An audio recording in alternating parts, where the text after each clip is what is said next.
this is how our race got underway. First off, in the Roca swim down in Lake Woodlands, and I say it started with a cannon sound at 6:25 a.m. All the professional men got after it, and right away Richard Varga from Slovakia got to the front. We thought he was going to be a solo flyer, but he had company the whole way.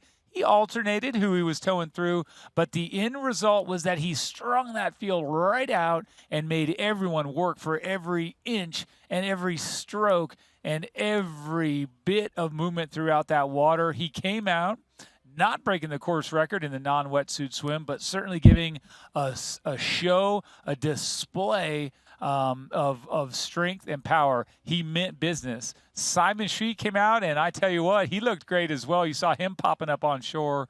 And then out onto the bike, McKeely, it was a wild one out there. We saw two guys get away together. We thought that was going to be one of the defining moments as they headed out on the two-lap course south of the Woodlands towards Houston proper. When they did so, what they didn't plan on, and those two men being Sam Laidlow and, of course, Richard Varga, those two men, I don't think they counted on what was going on behind them, nor should they have, but they lit it up there, Sam Laidlow. And when the wind started kicking up, it started getting a little testy out there. Things started to get a little bit interesting.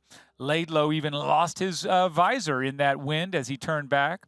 But the man on the move was Magnus Ditlev from Denmark. He came in and did what Uber bikers do, and he passed them all. He actually maximized the tailwind to get off the bike despite a flat tire still in contention. Once out on the run there, that three-lap Hoka run, we saw Laidlow get right into it, and we thought he was going to be a podium fixture. Richard Varga as well looked so light on his feet, but both men ended up cramping up pretty severely, and Ben Hoffman capitalized on those weaknesses, and he went for it.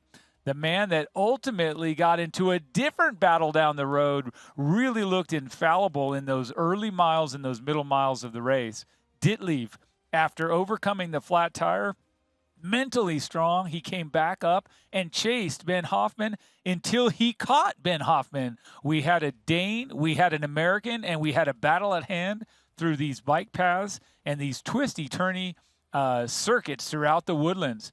We thought for sure a sprint finish was going to be on tap, but we didn't expect one that exciting. Hoffman, the American, seconds in front of the exhausted Dane, both men on the carpet before we got to see Jesper Svensson from Sweden close out the podium. What a day here for the Memorial Hermann Ironman Texas, a true international podium. And then we're going to rush right back to live action with our women's race, where we're getting ready to watch our second place finisher from the USA get across the line.